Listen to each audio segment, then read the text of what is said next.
Yo, what's up everyone, Dank Turt here, and today we're going to be reviewing Just Cause 4. When I heard that they were making Just Cause 4, I was excited because I really liked the third game, and I was hoping that it would live up to my expectations, but it did about as good of a job as it did with Down syndrome doing a kickflip. Now, here's the part where I'd show a kid with Down syndrome throwing down a kickflip to prove me wrong, but that's unheard of, making my point more solid than my cock when I see Ricardo Milos. I honestly didn't know what I was expecting since it's obviously just a crappy cash grab directed towards preteens aged 12 to 14 that just really want to break from playing with themselves. And that's exactly how I was when I bought the third game. The game has a light story, but there's generally nothing there. It's really just a game where you use a grappling hook to zip around and blow shit up. I mean, it sounds pretty awesome, but it gets really boring after a little while. But the premise of these games is there's a South American government that's very corrupt and won't let the citizens play on their DSs past 7:30. You know, now that I think about it, my wife's boyfriend is a corrupt general because that's exactly how he is. Just Cause Horror was announced at E3 2018 along with the train wreck of Fallout 76 and was released later that year in early December, which is about as perfect as a time to release because of all the disappointed dads getting it for their sons who aren't going anywhere in life because they spend all day browsing Reddit and jacking off to their favorite anime MILFs. Just Cause 4 was put on a brand new engine to make it look nicer and run faster than the previous games, but it ended up looking about the same as the first Tomb Raider game from 1996. Oh yeah, look at those pixels.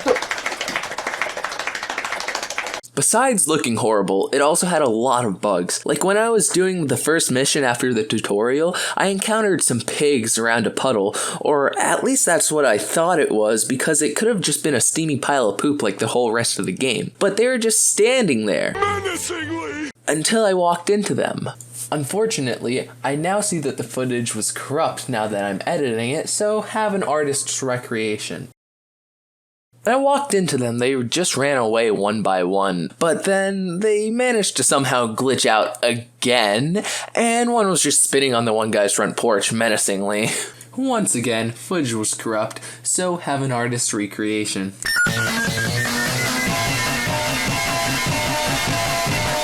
I mean, it's not even bad, it's really just annoying. I could deal with some pigs having crappy AI or the graphics not looking good, but what's not inexcusable is when the game isn't even able to be played without editing stuff on your computer. Like, when I first downloaded it, I was really excited because, like I said, I really liked the third game, but after it got past the first loading screen, it would just crash and not even give me an error message. It just brought me back to my desktop, and I ended up having to turn the Wi-Fi off like I was a mother and I was mad at my 12-year-old son who kept calling people the N-word on Counter-Strike Deathmatch. Before I knew that I had to turn my computer off, I reset the game multiple times, and I even reset my computer twice, and still no luck. And then once I actually looked it up, it seemed that the devs knew about it but didn't even fix it. But honestly, what do you even expect from a free game off of the Epic Games launcher? The same people who created Fortnite and the Travis Scott concert.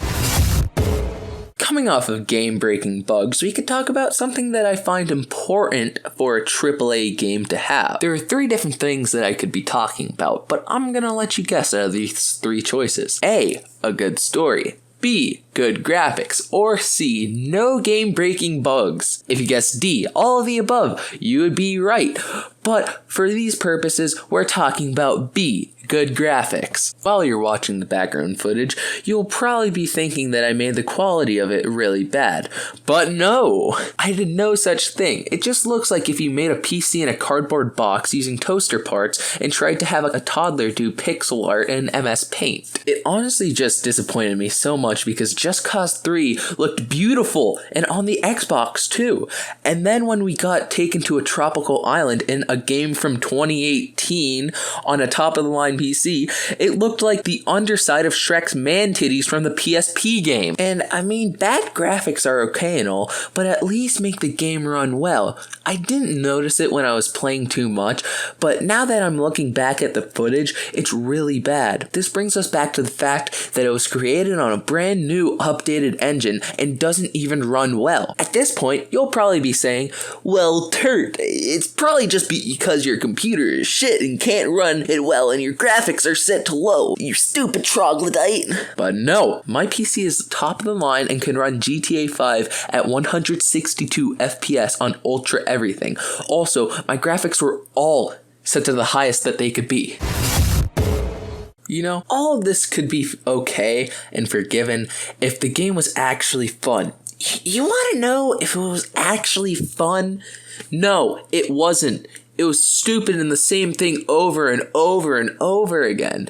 I mean, I did just play like 30 minutes of it, but honestly, I did not want to play any more after that. The gameplay is designed for kids who are bad at literally every single game and just want to play something easy and mindless. Also, something that really pisses me off about it is that since it's in Latin America, they decided that it would be a good idea to switch from Spanish to English and only saying one Spanish word per line of dialogue, just so that the mentally slow fat kids will know where they are and know that everyone is Spanish. Do you want to know where they did most of the Spanish-English mix? It was in the super long 10-minute unskippable cutscenes that I had to sit through to make this video. Ultimately, it was a really bad experience and probably one of the worst ones that I've had in a while. And you know, I sat through and played a pansexual furry dating game for a video, so expect that coming soon. Overall, I had really high hopes for this game since I really liked the third one, but it fell flat right on its face and did not deliver. So I'm going to rate this 1 rare European sea sturgeon out of 10 rare European sea sturgeons. Thank you so much for watching to the end of the video. I've been Dank, Turt, and I'm going to be trying to upload once a week again to deliver you guys quality content and so that I could grow on YouTube. And yeah, peace.